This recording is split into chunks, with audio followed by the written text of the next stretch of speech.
अलीगढ़ दौरे पर सीएम योगी आदित्यनाथ, जिले के दी 1200 करोड़ की सौगात, 188 परियोजनाओं का किया लोकार्पण।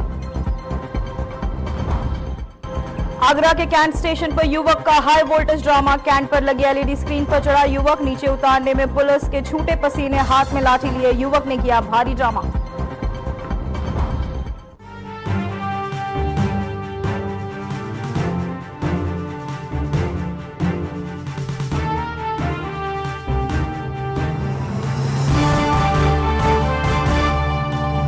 नमस्कार, मैं हूं पूजा सिंह और आप देख रहे हैं हमारा एक खास बुलेटिन। चलिए बुलेटिन की शुरुआत करेंगे आज की कुछ खास बड़ी खबरों के साथ। वहीं खबर सामने आ रही है अलीगढ़ से, जहां पहुंचे सीएम योगी आदित्यनाथ, अलीगढ़ को 1200 करोड़ की सौगात। तो वहीं आपको बताते चले अलीगढ़ पहुंचे सीएम योगी आदित्यनाथ, जहां अलीगढ़ को सीएम ने 1200 करोड़ की सौगात दी, साथ ही 188 योजनाओं का लोकार्पण और शिलान्यास किया गया। अधिकारियों संग सीएम योगी की अहम बैठक। तो वहीं आपको बताते चले सीएम योगी की अहम बैठक, अलीगढ़ पहुंचे सीएम योगी आदित्यनाथ, जहां अलीगढ़ को 1200 करोड़ की बड़ी सौगात मिली है। वहीं 188 योजनाओं का लोकार्पण और शिलान्यास भी सीएम योगी ने किया। वहीं अधिकारियों संग सीएम योगी की अहम बैठक। वहीं आपको बताते चले मुख्यमंत्री योगी आदित्यनाथ ने आज अलीगढ़ दौरे पर, जहां उन्होंने 1200 करोड़ की सौगात भी दी है।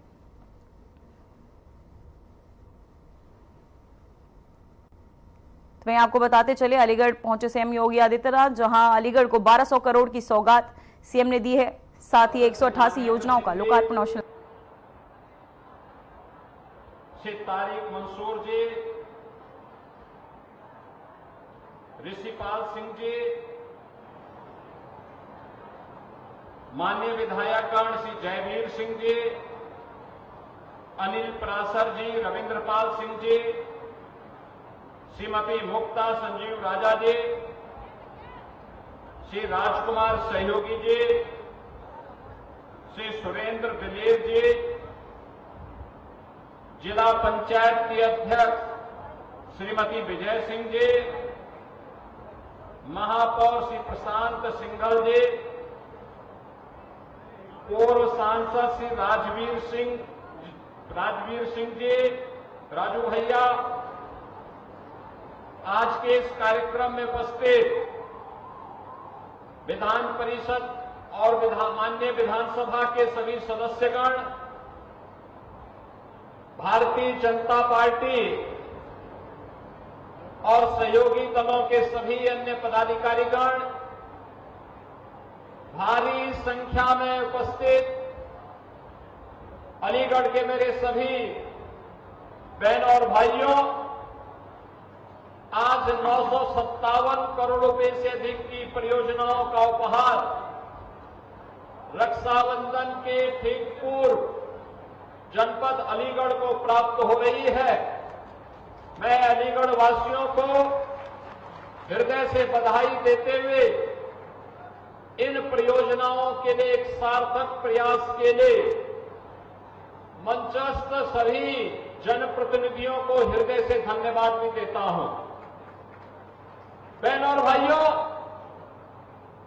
अलीगढ़ में पेयजल की पुनर्गठन स्कीम का लोकार्पण हो रहा है। यहां पर विधि विज्ञान प्रयोगशाला का भी लोकार्पण का कार्यक्रम संपन्न हो रहा है। अतरौली से अतरौली रेलवे स्टेशन मार्ग के चौड़ीकरण और सुदृढ़ीकरण के कार्य का भी लोकार्पण हो रहा है। साथ ही अतरौली में एक डिग्री कॉलेज के लोकार्पण के साथ ही अलीगढ़ नगर में स्काई टावर परिसर में 900 किलोलीटर क्षमता का एक जलाशय का लोकार्पण किया जा रहा है। और इसके साथ ही यहां पर अलीगढ़ से जुड़ी हुई ढेर सारी योजनाओं का शिलान्यास का कार्यक्रम, जो आने वाले समय में अलीगढ़ को एक नई पहचान देने वाले हैं, इन सभी परियोजनाओं के शिलान्यास का कार्यक्रम भी आज यहां पर संपन्न हो रहा है। इन सभी योजनाओं के लिए अलीगढ़ वासियों को, आप सभी नागरिकों को हृदय से बधाई देते हुए मैं आपका अभिनंदन करता हूं, स्वागत करता हूं। बहन और भाइयों, आज प्रातःकाल ही मुझे यहां पर आने का अवसर प्राप्त हुआ है। अलीगढ़ मंडल की इंफ्रास्ट्रक्चर से जुड़े हुए परियोजनाओं को लेकर के जनप्रतिनिधियों के प्रस्तावों पर उनसे चर्चा करने, शासन से जुड़े हुए वरिष्ठ अधिकारियों के सामने उनकी प्राथमिकताओं को तय करते हुए जहां जनप्रतिनिधियों के साथ व्यापक विचार विमर्श हुआ, वहीं विकास की इन परियोजनाओं के लोकार्पण का भी ये समारोह आज हम सबके सामने एक नए भारत के एक उदयमान अलीगढ़ के रूप में हम सबको देखने को मिल रहा है। बहनों और भाइयों, जब अलीगढ़ की हम बात करते हैं तो इसकी पौराणिक और ऐतिहासिक पहचान के साथ ही इस जनपद को बाबूजी सर्वैया कल्याण सिंह जी ने राष्ट्रीय स्तर पर नेतृत्व प्रदान किया था।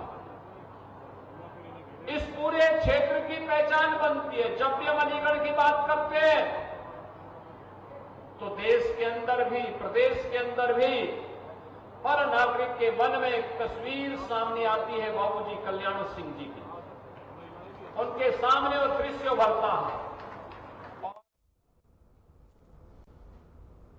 तो वहीं मुख्यमंत्री योगी आदित्यनाथ आज आगरा दौरे पर रहेंगे। सीएम योगी का आगरा एयरपोर्ट पर दोपहर करीब 1 बजे आगमन प्रस्तावित है। उनके स्वागत के लिए प्रदेश सरकार ने कैबिनेट मंत्री ठाकुर जयवीर सिंह सहित तमाम जनप्रतिनिधि और अधिकारी मौजूद रहेंगे। मुख्यमंत्री के दौरे को लेकर आगरा में तैयारियां पूरी कर ली गई। वहीं सीएम योगी आगरा सर्किट हाउस में अटलपुरम टाउनशिप योजना का शुभारंभ करेंगे।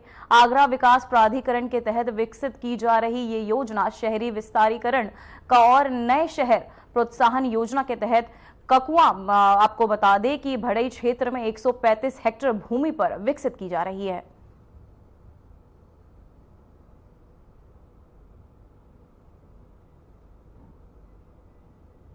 तो भाई आपको बताते चले सीएम योगी का आगरा दौरा आज, जिसको लेकर सभी तैयारियां पूरी कर ली गई है। साथ ही अटलपुरम योजना का शुभारंभ भी किया जाएगा सीएम के तहत। वहीं आपको बता दें चले कि एयरपोर्ट पर सीएम का स्वागत भी किया गया।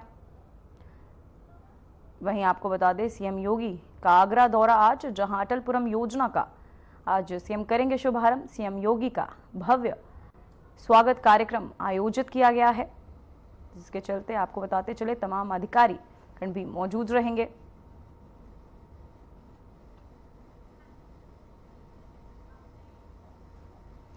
तो इस खबर सामने आ रही जहां सीएम योगी का आज औरैया दौरा, बाढ़ प्रभावित इलाकों का दौरा करेंगे। सीएम ग्राउंड जीरो से लेंगे हालात का जायजा, बाढ़ पीड़ितों को राहत सामग्री बांटेंगे सीएम। वहीं दोपहर 2 बजे ककोर पहुंचेंगे सीएम योगी। ककोर मुख्यालय में राहत वितरण कार्यक्रम आयोजित किया गया, जहां प्रशासन ने तैयारियां पूरी कर ली है। वहीं कार्यक्रम स्थल पर भारी पुलिस बल भी तैनात किए गए। सीएम योगी खुद संभालेंगे राहत मोर्चा।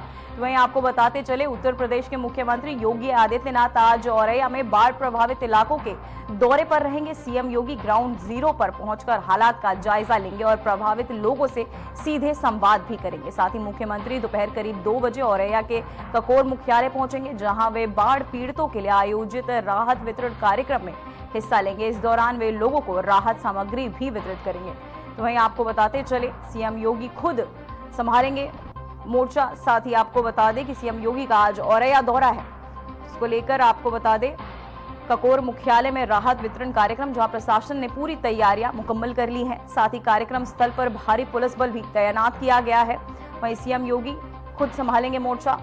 साथ ही आपको बताते चले सीएम योगी का आज औरैया दौरा है, जहां ककोर मुख्यालय में राहत वितरण कार्यक्रम किया जाएगा। वहीं प्रशासन ने जिसे लेकर पूरी तैयारियां कर ली हैं। कार्यक्रम स्थल पर भारी पुलिस बल भी सुरक्षा के मद्देनजर तैनात किया गया है।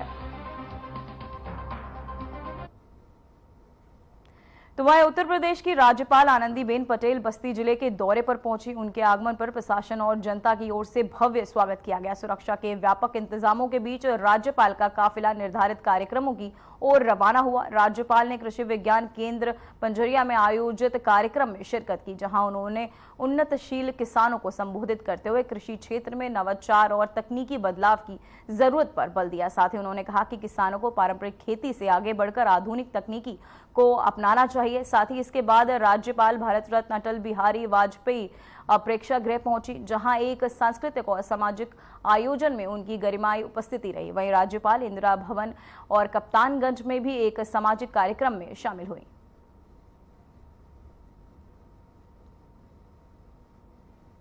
तो वहीं आपको बताते चले इंदिरा भवन कार्यक्रम में हुई राज्यपाल शामिल, जहां आपको बता दें कृषि नवाचार पर जोर देती नजर आई राज्यपाल। साथ ही आपको बताते चले राज्यपाल का जहां भव्य स्वागत किया गया कड़ी सुरक्षा के बीच। साथ ही बस्ती दौरे पर पहुंची है राज्यपाल आनंदीबेन पटेल। साथ ही आपको बता दें कृषि नवाचार पर जोर देती राज्यपाल। साथ ही आपको बता दें कि अटल परीक्षागृह में रही गरिमाई मौजूदगी उनकी जो नजर आई, जिसको लेकर कई सांस्कृतिक आयोजन भी उनके लिए किए गए। इंदिरा भवन कार्यक्रम में भी शामिल हुई हैं। वहीं आपको बता दें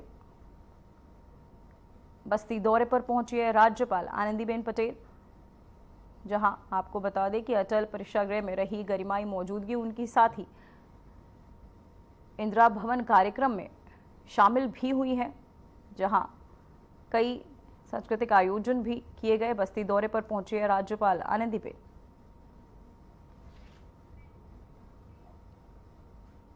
तो वही खबर सामने आ रही है, जहां छांगुर एंड कंपनी से जुड़ी बड़ी खबर सामने आ रही है। ईडी की पूछताछ में नवीन उर्फ जलाउद्दीन का यह खुलासा, पैसों के लिए नहीं किया धर्म परिवर्तन, इस्लामी प्रचार के लिए किया धर्मांतरण। तो वहीं आपको बताते चले बड़ी खबर सामने आ रही है, जहां छांगुर एंड कंपनी केस में परिवर्तन निर्देशालय की पूछताछ के बाद बड़ा खुलासा सामने आया। ईडी की पूछताछ में आरोपी नवीन उर्फ जमालुद्दीन ने बताया कि उसने पैसों के लिए नहीं बल्कि इस्लामी प्रचार के मकसद से धर्म प्रदर्श परिवर्तन का किया था। साथ ही नवीन ने स्वीकार किया है कि उसका धर्मांतरण आर्थिक लाभ के लिए नहीं हुआ, बल्कि उसका उद्देश्य इस्लाम का प्रचार प्रसार करना था। ये बयान जांच एजेंसियों के लिए अहम माना जा रहा है, क्योंकि अब तक इस केस में कोई संगठित धर्मांतरण रैकेट में के तौर पर नहीं देखा जा रहा था।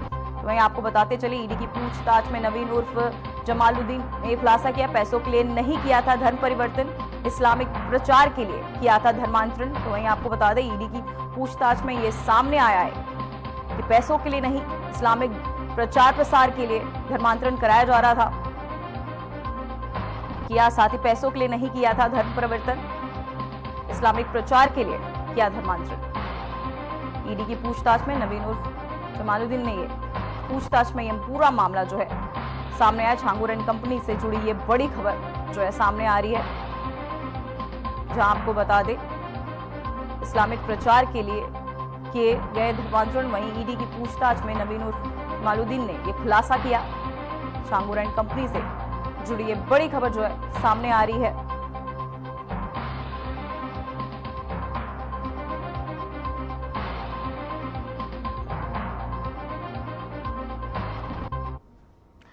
तो वहीं वाराणसी में बारिश से लोग हलकान, वहीं भारी बारिश से स्कूलों में छुट्टी घोषित। 5 से 6 अगस्त को स्कूल रहेंगे बंद और इंटरमीडिएट तक के स्कूलों पर ताला। वहीं जिला विद्यालय निरीक्षक ने किया आदेश जारी। तो वहीं जिला विद्यालय निरीक्षक ने आदेश भी जारी कर दिया है। साथ ही आपको बताते चले वाराणसी में बारिश से लेकर ये हलचल मची हुई, जहां बारिश से स्कूलों में छुट्टी घोषित कर दी गई। वहीं 5-6 अगस्त को सभी स्कूल बंद रहेंगे। साथ ही आपको बता दें वाराणसी में बाढ़ को लेकर ये आपको बता दें लोगों में हलकान देखने को मिल रहा है, जहां भारी बारिश से स्कूलों में छुट्टी जो है घोषित की गई। इंटरमीडिएट तक के स्कूल बंद रहेंगे। साथ ही 5-6 अगस्त को स्कूल रहेंगे बंद। तो मैं आपको बताते चले बारिश और बाढ़ के मद्देनजर ये फैसले लिए गए हैं, जिसके चलते भारी बारिश से स्कूलों में छुट्टी घोषित कर दी गई है, जहां 5-6 अगस्त को स्कूल रहेंगे बंद। साथ ही आपको बता दें इंटरमीडिएट के स्कूलों में भी ताला लगा रहेगा। वहीं बारिश से लोग हलकान में, वहीं इंटरमीडिएट तक के स्कूल पर ताला लगा रहेगा। खबर देवरिया से, जहां रक्षाबंधन मेले के लिए 5 से 7 अगस्त तक माता बहनों के लिए निःशुल्क बस सेवा उपलब्ध कराई गई है। 15 अगस्त की तैयारियों में सुरक्षा और व्यवस्थाएं बढ़ा दी गई है। कृषि मंत्री सूर्य प्रताप शाही ने पीडीए पाठशालाओं पर तंज कसते हुए कहा कि सपा नकल अभियान चला रही है, जबकि योगी सरकार अच्छी सरकार शिक्षा प्रदान कर रही है।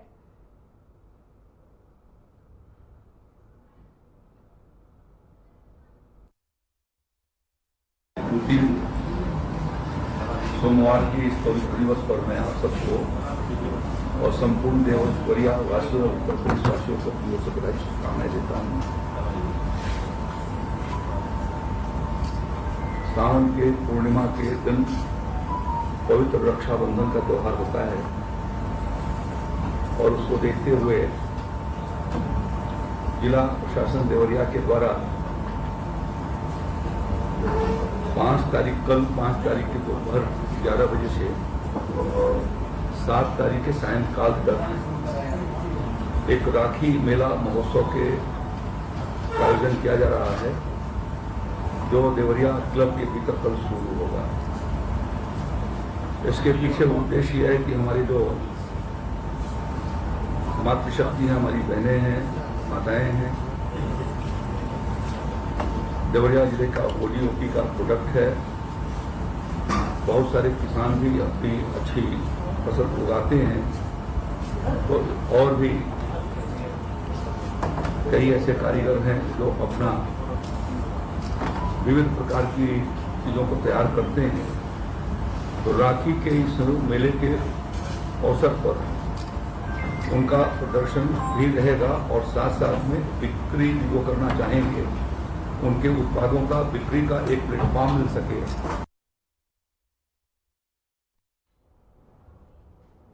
तो वही खबर सामने आ रही है, जहां नोएडा में खाद्य सुरक्षा विभाग का एक्शन। रक्षाबंधन से पहले खाद्य विभाग का एक्शन। 14 खाद्य नमूने जांच के लिए भेजे गए। वहीं खाद्य विभाग की छापेमारी में हड़कंप मचा है। साथ ही आपको बताते चले, नोएडा में रक्षाबंधन से पहले खाद्य सुरक्षा विभाग ने बड़ी कार्यवाही करते हुए मिठाई की दुकानों और खाद्य प्रतिष्ठानों पर छापेमारी की है। इस दौरान खाद्य सुरक्षा अधिकारियों की टीम ने कुल 14 खाद्य पदार्थों के नमूने जांच के लिए एकत्रित किए हैं। वहीं त्योहारी सीजन में मिलावटखोरी पर लगाम कसने के मकसद से खाद्य सुरक्षा विभाग ने यह विशेष अभियान चलाया है। छापेमारी के दौरान कई दुकानों पर साफ सफाई की स्थिति भी खराब पाई गई, जिस पर अधिकारियों ने मौके पर ही चेतावनी भी दी है। तो वहीं आपको बताते चले 14 खाद्य नमूने जो आपको बताते चले लिए गए, जिसमें आपको बताते चले खाद्य विभाग के एक्शन से हड़कंप मचा। जहां नोएडा में खाद्य सुरक्षा विभाग का यह एक्शन, जिसके चलते रक्षाबंधन से पहले सभी खाद्य विभाग का यह एक्शन 14 खाद्य नमूने जांच के लिए भेजे गए हैं। साथ ही खाद्य विभाग की छापेमारी से हड़कंप मच गया है। जहां आपको बता दें, रक्षाबंधन से पहले खाद्य विभाग ने छापेमारी की है। जहां नोएडा में खाद्य सुरक्षा विभाग एक्शन मोड में रक्षाबंधन से पहले सभी मिष्ठान की दुकानों पर छापेमारी की गई, जहां 14 खाद्य नमूने भी भेजे गए हैं। वहीं आपको बताते चले, रक्षाबंधन से पहले खाद्य विभाग का ये एक्शन, जिसके चलते नोएडा में खाद्य सुरक्षा विभाग अब एक्शन मोड में। जहां रक्षाबंधन से पहले खाद्य विभाग का ये एक्शन, जिसके चलते 14 खाद्य नमूने जांच के लिए भेजे गए। खाद्य विभाग की छापेमारी से हड़कंप मच गया है। वहीं आपको बता दें, अब खाद्य विभाग रक्षाबंधन के त्योहार से पहले एक्शन मोड में, जहां सभी मिष्ठान की दुकानों पर छापेमारी की गई। तो वही खबर रायबरेली से, जहां वार्ड नंबर 4 अंबेडकर नगर में जल भराव की गंभीर समस्या से परेशान लोगों ने अपने मकानों के बाहर "मकान बिकाऊ है" के पोस्टर लगा दिए। बारिश के बाद घरों और रास्तों में भरे पानी से मोहल्लेवासी परेशान हैं। वहीं कई लोग पलायन कर चुके हैं। स्थानीय सभासद ने घर पर ही "मकान बिकाऊ" का पोस्टर चस्पा किया है। जो आपको बता दें कि बच्चे स्कूल नहीं जा पा रहे और लोग आपको घुटनों तक पानी में चलने को मजबूर है। वहीं आपको बताते चले, जल भराव से हड़कंप मच गया, जहां सब नगर पालिका पर ये सवाल उठ रहे हैं। जहां रायबरेली में से ये खबर सामने आ रही है, जहां बारिश से बेहाल लोग, जिसके चलते सभी ने अपने घरों के बाहर "घर बिकाऊ है" के नोटिस भी चस्पा कर दिए हैं। वहीं घुटनों तक पानी भर चुका है, जिससे बच्चे स्कूल नहीं जा पा रहे। वहीं नगर पालिका पर ये बड़े सवाल उठ रहे हैं। बारिश से लोग अब बेहाल हैं, जहां जल भराव की स्थिति से अब हड़कंप मच गया है, हाहाकार हो रहा है। साथ ही आपको बताते चले लोग परेशानियों का सामना करना पड़ रहा है क्योंकि घुटनों तक पानी भर चुका है। तो वही खबर सोनभद्र से है, जहां पश्चिमी उत्तर प्रदेश में ड्रोन उड़ने की अफवाहों के बीच सोनभद्र प्रशासन सतर्क हो गया है। अब किसी भी धार्मिक, सामाजिक, राजनीतिक या निजी कार्यक्रम में ड्रोन उड़ाने से पहले प्रशासन से अनुमति लेना अनिवार्य होगा। पुलिस ने चेतावनी दी है कि बिना इजाजत ड्रोन उड़ाने पर सख्त कार्यवाही की जाएगी।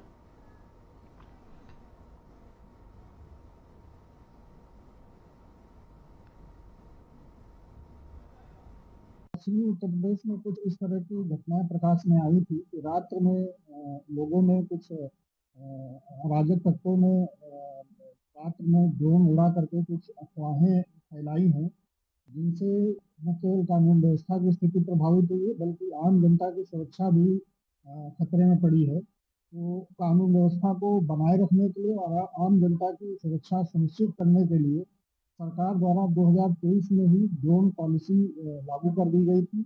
इस ड्रोन पॉलिसी का हम लोग पूरी कठोरता के साथ इसका अनुपालन सुनिश्चित करवाने के लिए प्रयासरत हैं। ड्रोन नीति जो 2023 की है उसमें स्पष्ट रूप से कहा गया है कि कोई भी व्यक्ति, संस्था अथवा संगठन किसी भी उद्देश्य से, चाहे वो सामाजिक हो, धार्मिक हो या किसी अन्य प्रयोजन से ड्रोन नहीं उड़ा सकता है। और यदि ड्रोन उड़ाना ही उसे है तो उसे सक्षम प्राधिकारी की पूर्व अनुमति लेनी पड़ेगी। यहाँ सक्षम प्राधिकारी से तात्पर्य थाना अध्यक्ष से है, संबंधित थाने के, उससे पूर्व अनुमति प्राप्त करके ही ड्रोन उड़ाया जा सकता है।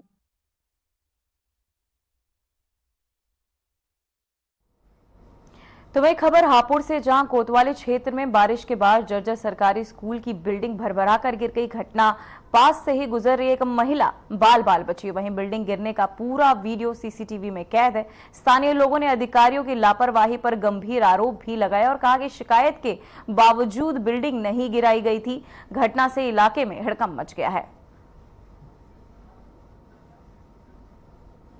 तो वहीं आपको बताते चले, सरकारी स्कूल की इमारत गिरी। पूरी घटना जो है ये सीसीटीवी कैमरे में कैद है, जहां एक महिला बाल बाल बची है। वहीं सरकारी स्कूल की इमारत को लेकर अब इलाके में रौश का माहौल है, जहां सीसीटीवी कैमरे में पूरा हादसा कैद हो चुका है। तो वहीं वाराणसी में गंगा नदी एक बार फिर रौद्र रूप ले रही है। नदी का जलस्तर लगातार बढ़ रहा है, जिससे तटीय इलाकों में बाढ़ जैसे हालात बन गए हैं। गंगा आरती के स्थल जलमग्न है, वहीं किनारे बसे घरों में पानी घुसने का खतरा मंडरा रहा है। स्थानीय प्रशासन हालात पर नजर बनाए हुए है, लेकिन जलस्तर के लगातार हो रही वृद्धि में से लोगों की चिंताएं जो है वो बढ़ गई हैं। तो वाराणसी के घाट पानी में डूब रहे हैं। गंगा आरती स्थल भी जलमग्न हो चुका है। वहीं तटीय इलाकों में बाढ़ जैसे हालात नजर आ रहे हैं। वहीं प्रशासन अलर्ट, वही साथ ही हालात पर नजर भी बनाए हुए हैं, जिसके चलते लोगों की चिंताएं भी बढ़ गई है। साथ ही आपको बताते चले, घाट पर जाने से लोगों की मनाही भी प्रशासन के तहत की गई है। जहां आपको बताते चले, वाराणसी में घाट पानी में डूब चुके हैं। गंगा आरती स्थल भी जलमग्न हो गया है। साथ ही तटीय इलाकों में बाढ़ जैसे हालात जो है वो बन चुके हैं। प्रशासन अब अलर्ट मोड पर है। साथ ही सभी एहतियात बरते जा रहे हैं और हालात पर लगातार नजर बनाए हुए हैं। फिलहाल खबरों में बस इतना ही। देश और दुनिया की तमाम खबरें देखने के लिए बने रहिए हमारे साथ। नमस्कार।